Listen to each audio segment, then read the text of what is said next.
ఇన్నాళ్ళు ఓ దొంగ వెధవని ఇంట్లో కూర్చోబెట్టుకుని మేపుతావుతాయా? సరే, జరిగిపోయింది ఏదో జరిగిపోయింది. ఈ వెధవేలా నా కొంప గుల్ల చేశాడని బయట అబ్బడుతున్నాను కండి, నా మానం మర్యాద పోతాయి. మొహం చూడు, కాపు చేతిలో దిష్టి పెడత మొహం వీడును. ఇదిగో వీడిని తీసుకుపోండి, మీ ఇళ్ల వైపు తీసుకువెళ్ళకండి. సినిమాకి తీసుకెళ్లాడు మన్మధుడు. పోరా పోరా. స్టేషన్కి. నీకేమైంది? వాంతులు చేసుకున్నావు? ఏం లేదండి, ఇన్నాళ్ళు వాడి సిగరెట్ పొగ తప్పనిసరి భరించాను. అది తలుచుకుంటేనే వాంతి వస్తుంది. ఇంకా నయం, ఊరికే పడుంటుంది అనుకుని వాంతులు చేసుకున్నావేమో అనుకున్నా. పీడ విరగడైంది. పద. అమ్మా, ఏంటి విమల్? నాతో ఎవరిచ్చారో చూడు. నీ ఫ్రెండ్ మంజు. ఏమిటమ్మా 2 రోజుల నుంచి రావటం లేదు? ఆంటీ, మా నాన్న నన్ను ఇంట్లో పెట్టి తాళం వేశాడు. ఎందుకమ్మా? నిన్న ఆ ఇంటికి వెళ్ళామే, అక్కడ లైట్లు అరగానే మా నాన్న నన్ను వదిలేసి వెళ్ళిపోయాడు. ఎందుకు పారిపోయావు నాన్న అని అడిగితే, షూ, నువ్వెవరితోనో చెప్పావంటే చంపుతానని నన్ను ఇంట్లోనే కట్టేశాడు. విన్నారా? ఖచ్చితంగా ఆ పెద్ద మనిషి విమలకి తుపాకీ ఇచ్చాడు. ఆ పాపాత్ముడు విష్ణుమూర్తి భయంకరమైన స్మగులర్. తను బయటపడకుండా ఉండాలని వాడే పనిచేస్తుంటాడు. అవునదిరా, వాడిని వదిలిపెట్టకూడదు. అసలు వాడిని చంపితే గానీ అన్నయ్య ఆత్మకు శాంతి లభించదు.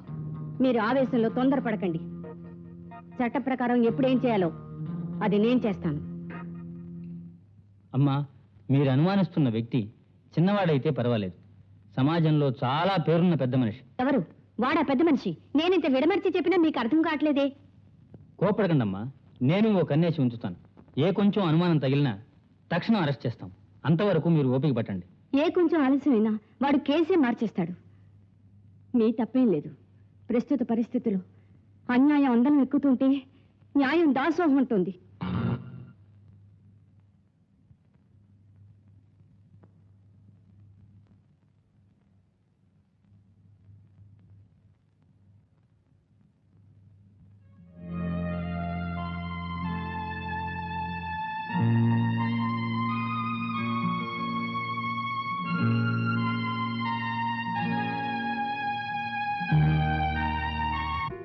కళ్ళుంటే కనిపెడతాడని కళ్ళు లేని వాడిని చేశాడు. గొంతు విని కనిపెట్టేశాడు. ఇంకా వాడిని విడిచిపెట్టాను, నాకే ముప్పు వచ్చేటట్టుంది. నాకు వదిలిపెట్టండి, వాడిని రాత్రి అడవిలోనే పారేస్తాను. లోకం నుంచే పంపించేయి. చిత్తం ద్వారా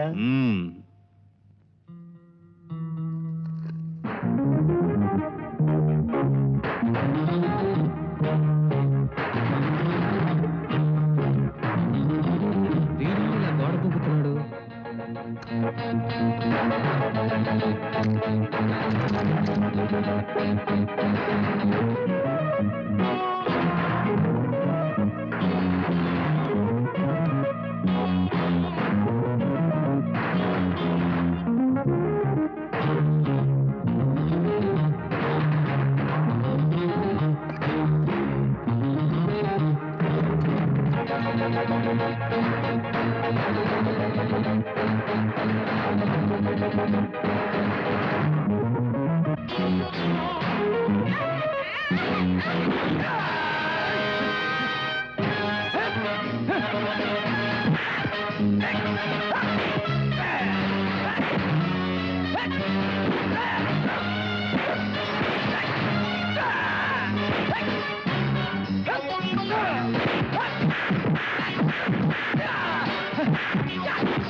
ఏమిటి ఈ అబ్బాయి నన్ను కాపాడా?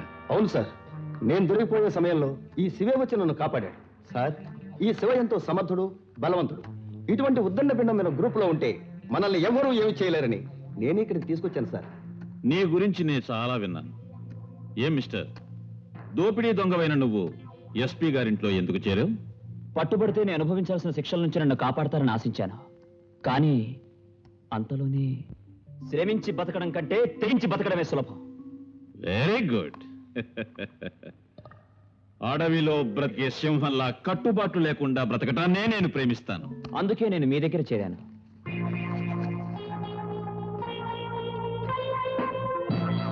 ఇదేంటి సార్ చిన్నపిల్లాళ్ళ? మిస్టర్ శివ, పుస్తకం పేజీలైనా సరే, రూపాయి నోట్లైనా సరే ఉమ్ముతడి చేసి తిప్పటమే నాకు అలవాటు. విచిత్రమైన అలవాటే. అది సరే, మర్చెంట్ రోడ్ లో జ్యువెలరీ షాప్ ఒకటి ఉంది. అందులో ఎన్నో వజ్రాల నగలున్నాయి. అవి దోచుకొచ్చావంటే ఇక్కడ నీకే ఉద్యోగం ఇవ్వాలో అప్పుడు ఆలోచిస్తాను. నాకే టెస్ట్ పెడుతున్నారా? ఇటువంటివి నిమిషంలో చేసి చూపిస్తాను. పుటకతో వచ్చిన బుద్ధి పుడకలతో గానీ పోదంటారు. ఓ దొంగడికి ఆశ్రయం ఇచ్చారు. వాడు మన పగవాడితో చేతులు కలిపాడు. దొంగ అయినా సంస్కారవంతుడు అనుకున్నాం. అలా అనుకున్నందుకు ఇప్పుడు అనుభవిస్తున్నాగా. అసలు వాడి ఇంట్లో ప్రవేశించినప్పుడే పోలీసులకు పట్టివ్వాల్సింది. కానీ వాడిని క్షమించి అన్నం పెట్టారు. ఆఖరికి మనకే ఎసరు పెట్టాడు. నన్ను మాట్లాడిస్తారా? అందరూ అనుకుంటున్నట్టు శివ ఏ తప్పు చేయలే. సమర్థిస్తున్నారా? నా ప్లాన్ ప్రకారమే శివ ముఠాలో చేరాడు. అంటే ఏమిటి అనేది?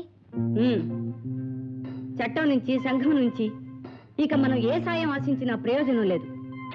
పోరాటానికి మనంగానే తయారై ఉండాలి.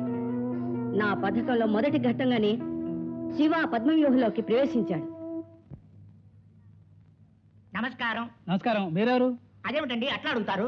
ఆవారా ప్రొడక్షన్స్ గోల్మాల్ అనే పిక్చర్ తీస్తున్నాం, మీ షాప్ లో షూటింగ్ చేసుకుంటాం అని ఫోన్ చేశానే, గుర్తులేదా? నాకు బోర్డు వ్యాపారాలయ్యా, ఇది ఎక్కడ జ్ఞాపకం ఉంటుంది. అవును, యాక్టర్లు ఎవరు? కొత్త అబ్బాయి బుజ్జిబాబు, అమ్మాయేమో ఆశ. బుజ్జువా మనకొద్దు, ఆశ ఓకే. వస్తుంది. షాప్ ఓనర్ గా మీరే యాక్ట్ చేయొచ్చు. నేనా? అవునండి, మీకుంటే ఫేస్ కట్టు ఇంకెవరికి అయ్యా వాళ్ళని రమ్మనొచ్చా? ఆలస్యం చేయకు, ఆశను పంపించు. ఒకే నిమిషం. ప్రొపరేటర్ గారు చాలా మంచివారు. వీరే డైరెక్టర్ గారు. వీరు కెమెరామెన్. Associate director. వీరే ఈ పిక్చర్ లో ఈ అబ్బాయా? మరీ చిన్న వయసులో ఉంది. యాక్టింగ్ బాగా చేస్తారా? మీకే తెలుస్తుంది నా కెపాసిటీ. ఇంతకీ హీరోయిన్ ఏదయ్యా? ఈవిడే హీరోయిన్. నమస్కారం. కొత్త పిల్లైనా బందర్లాడ్డులా ఉంది. మరి మేము మొదలెట్టుకోవచ్చా? సార్ ఇంకా సీనే చెప్పలేదు, అప్పుడే క్లాప్ ఉంటాయి. అవును డైరెక్టర్ గారు, ఇప్పుడు నువ్వు తీసే సీన్ ఏంటి? కథానాయకుడు కథానాయకి ఇక్కడికి వచ్చి నగలుకుంటారు, అవి తీసుకుని పారిపోతారు. పారిపోతారా? అప్పుడు నేనేం చేస్తాను? పట్టుకోమని నడుస్తానా? లేదు. పోలీసులు ఫోన్ చేస్తానా? అది లేదు. మరి నేనేం చేస్తానయ్యా? వాళ్ళని చూసి సంబరపడిపోతారు. ఏం డైరెక్టర్ గారు, నగలు కొట్టేసి పారిపోతే సంబరపడతానా? ఇదొక అవార్డ్ సినిమా అండి, డైరెక్టర్ చెప్పినట్టు చేయండి. సరే రాంపండు, అయ్యా యాక్టింగ్ బాగా తెలుస్తుంది కదా. అదేమిటండి అట్లా అడుగుతారు? అమితాబ్ బచ్చన్ గొప్ప స్టార్ అయిపోతారు. ఆశ నమ్మను. ఆశా ఓ విషయం ఏంటి? కథానాయకుడు కథానాయకి ఇక్కడ నుంచి పారిపోతారు. తర్వాత కెమెరా తీసుకుని మేమంతా వ్యాన్ ఎక్కుతాం. తర్వాత వ్యాన్ వెళ్ళిపోతుంది. ఫిలిము అది పోతుందా? ఆ తర్వాత లాంగ్ షాట్ కట్ అని నేను అరుస్తాను. అది నీకు వినపడితే నువ్వేడు. డైరెక్టర్ అంటే నువ్వేనయ్యా? డైరెక్టర్ గారు, సీన్ కావాల్సిన నగలన్నీ తీసుకొచ్చారా?